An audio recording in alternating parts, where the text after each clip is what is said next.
Welcome back to the channel. Today we're diving into something slick, practical, and absolutely built for city life, the 2026 Honda Airblade 125. This scooter isn't just a commuter, it's a statement. Honda has refreshed the Airblade for 2026 in a way that makes it feel modern, yet still as dependable as ever. If you're looking for something that's easy to ride, efficient, and looks sharp without screaming toy, this might be your perfect ride. So let's break down everything. How it feels, what powers it, where it shines, and whether it's worth your money. Right from the get-go, the new Airblade 125 looks more refined. Honda kept its aggressive, sporty silhouette, the sharp nose, sleek side panels, and sculpted body give it that aerodynamic, forward-leaning posture. It doesn't look bulky or clumsy like some scooters. It's lean, confident, and ready to take on city traffic or suburban roads.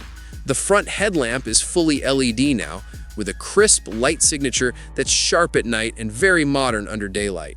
The indicators are compact but visible, and the rear gets a well-defined LED taillight that matches the sporty feel up front. When you sit on the seat, the ergonomics feel completely user-friendly. The seat height is low enough that most riders will feel stable when stopped, yet the footboard gives enough room to stretch your legs for a more relaxed ride. The handlebars are placed in a way that doesn't force you to lean too much forward, giving a natural yet slightly aggressive stance, perfect for weaving through tight lanes or cruising medium distances. The build quality feels solid. Honda hasn't cheaped out. The plastics are well fitted, and the finish is clean with flush joints and no loose parts rattling. Under the hood, the 2026 Airblade 125 packs a 124.9cc single-cylinder, liquid-cooled 4-stroke engine tuned for a balance of performance and efficiency. This engine gives you around 12.8 horsepower and about 11 newton-meters of torque, which is more than enough for urban commuting, short bursts, and comfortable cruising. It's not built for insane speed, but it delivers a responsive throttle, smooth acceleration, and very manageable power across the rev range.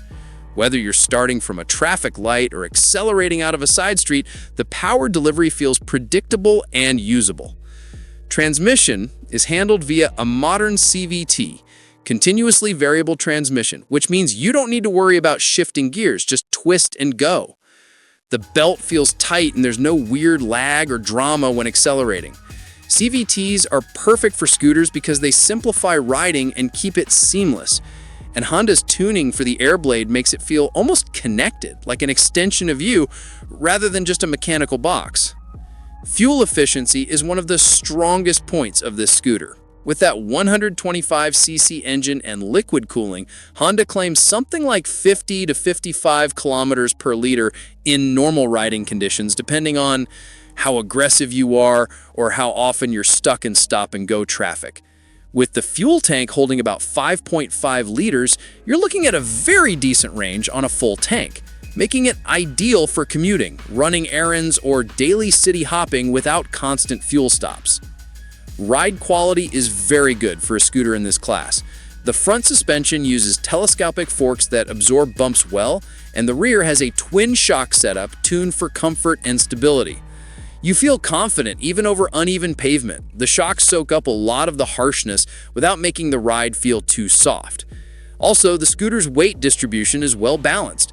Not too heavy up front, not too light in the back. That helps a lot when cornering or changing lanes quickly. Braking is handled by a front disc brake and a rear drum, or disc depending on trim, and Honda has made sure the brakes feel strong without being harsh. The front disc gives very good bite, and the rear works in harmony so you don't feel like you're fighting with the lever.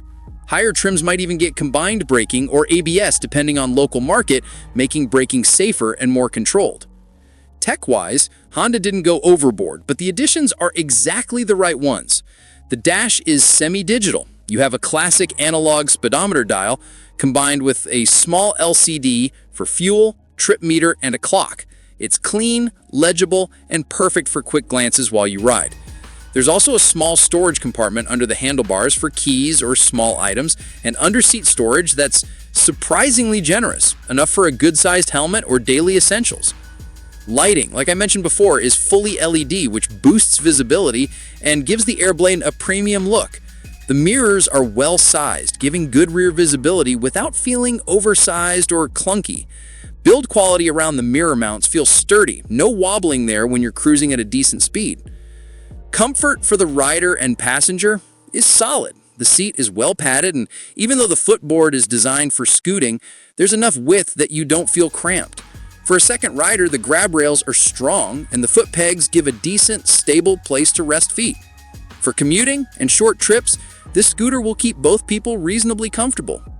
One thing I really like about the 2026 Airblade 125 is how practical it is. This is not some show-off scooter. This is built to work. It's light enough to park easily, agile enough to weave through traffic, and strong enough to run errands or handle the daily grind. For new riders, it's excellent. For commuters, it's a workhorse. For anyone who needs a no-nonsense, dependable two-wheeler, this checks a lot of boxes. Now, no bike is perfect. For some, the 125cc power might feel just okay. Not super fast on highways, especially with a passenger. If you're doing long-distance highway runs very often, you might miss more displacement.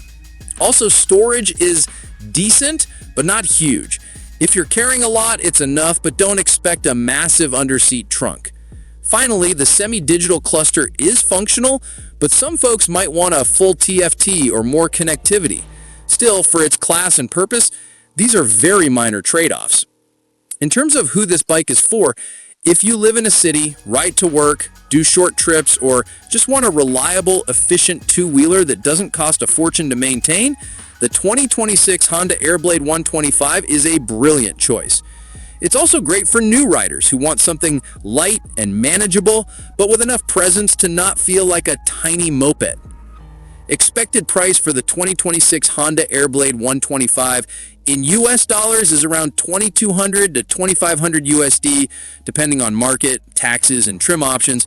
Considering what you're getting, style, efficiency, practicality, and Honda reliability, that feels very reasonable.